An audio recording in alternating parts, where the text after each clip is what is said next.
June 25th, 1914.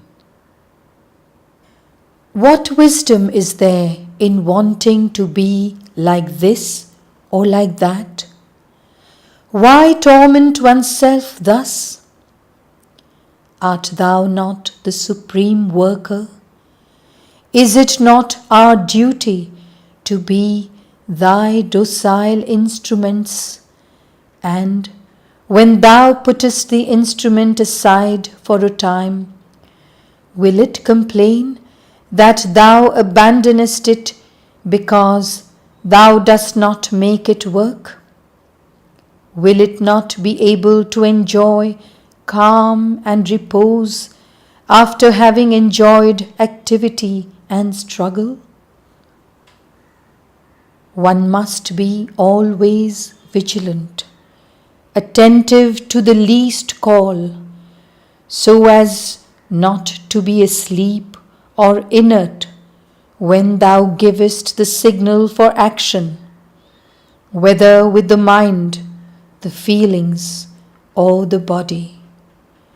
But one must not confuse this constant state of expectation and devoted goodwill with an anxious and uneasy agitation, a fear of not being this or that and of displeasing thee, that is, of not conforming with what thou expectest of us. Thy heart is the supreme shelter, that wherein all care is soothed.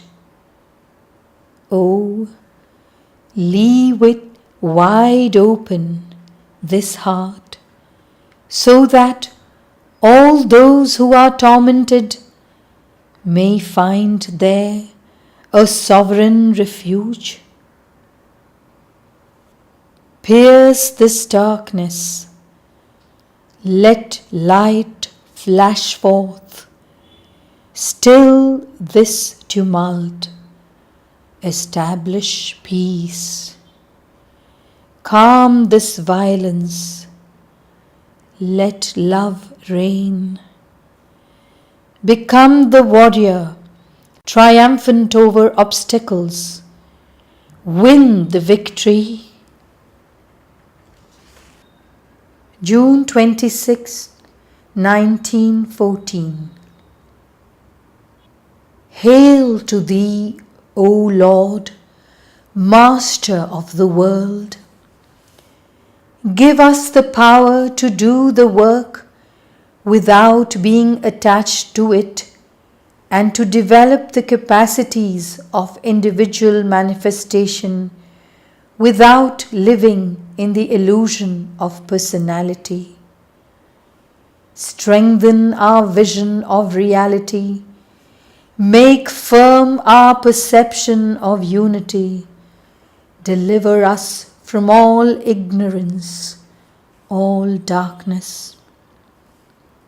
We do not ask for the perfection of the instrument, knowing that in the world of relativities, all perfection is relative. This instrument, fashioned for action in this world, must, in order to be able to act, belong to this world.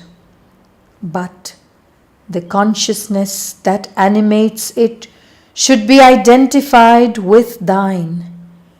It should be the universal and eternal consciousness animating the varied multitude of bodies. O Lord, grant that we may rise above the ordinary forms of manifestation, so that thou mayest find the tools necessary for thy new manifestation. Do not let us lose sight of the goal. Grant that we may always be united with thy force, the force which the earth does not yet know, and which thou hast given us the mission to reveal to it. In a deep meditation, all the states of manifestation consecrate themselves to thy manifestation. June 27, 1914. My being is happy with what thou givest it. What thou wantest from it, it will do, without weakness, without vain modesty, and without futile ambition. What does it matter which place one occupies, what mission thou entrustest? Does not all lie in the fact of being entirely thine, as perfectly as one can be, without the least care of any kind? In this deep and steadfast confidence that thy work will be done, and that thou hast created and appointed those who have to accomplish it, why strain one's energy uselessly and want what is already realized? Thou hast given me, O Lord, the sovereign peace of this confidence. Thou hast granted me the incomparable boon of living in thy love, by thy love, of being thy love evermore and more. And in this love is complete and unchanging beatitude. I address but one prayer to thee, which I know to be granted in advance. Always increase the number of elements, atoms, or universes capable of living integrally in and by thy love. Peace, peace upon all the earth. June 28, 1914. All nature hails thee, O Lord, and with arms lifted and hands outstretched, she implores thee, not that she doubts thy infinite generosity and thinks she must ask in order to have, but that is her way of bowing to thee and giving herself to thee. For is this giving anything else than being ready to receive? She delights in thus offering a prayer to thee, though she knows that this prayer is superfluous. But it is an ardent and happy adoration, and the feeling of devotion is thus satisfied without in any way hurting the intellectual consciousness which knows thee to be one with everything and present in everything. But all the veils must vanish and the light become complete in all hearts. O Lord, in spite of the work in it, give us that perfect calm of the Spirit which makes possible the divine identification, the integral knowledge. My love for thee, O Lord, is thyself, and yet my love bows down before thee in deep devotion. June 29, 1914. Give joy, peace, and happiness to them all. If they suffer, illumine their suffering, and make it a means of transfiguration. Grant them the beatitude of thy love and the peace of thy unity. May their hearts feel vibrating within them thy eternal presence. They are all in me, O Lord. I am in them all. And since instead of an I, there is now only thy sovereign love, they are all in thy love and will be transfigured by it. O Lord, my sweet Master, unknowable splendor, give them joy, peace, beatitude. June 30, 1914.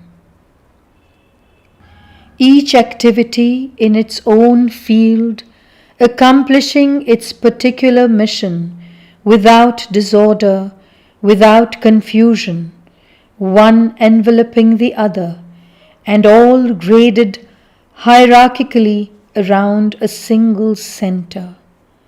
Thy will. What is most lacking in all beings is clarity and order.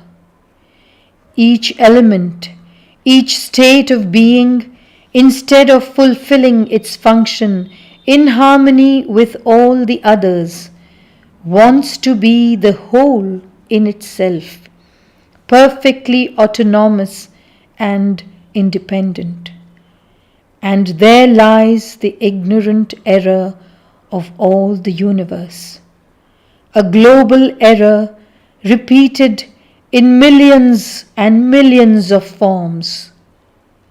But under the pretext that these activities are separate and in disorder, to want to suppress them so as to let only thy single will subsist, which in its solitude would no longer have any reason to exist, would be an undertaking as absurd as it is unrealizable. It is easier indeed to suppress than to organize. But harmonious order is a realization far superior to suppression. And even if the final aim were a return to non-being, the return would seem possible to me only through a highest perfection of the being. O my sweet Master, grant to them that they may feel thy infinite tenderness, and in the calm repose that it brings, be able to see and realize the supreme order of thy law. Let thy will, which is all love, manifest. Let thy peace manifest. 1st July 1914. We hail thee, O Lord, with adoration and with joy, and give ourselves to thee in a gift constantly renewed, so that thy will may be accomplished upon earth and in all the places of this universe. When we turn towards thee, the thought is mute, but the heart exults. For thou shinest resplendent in all things, and the least grain of sand may be an occasion for worship. We bow down before thee, we unite with thee, O Lord, in a love that is limitless and full of an inexpressible beatitude. O grant this sovereign joy to all.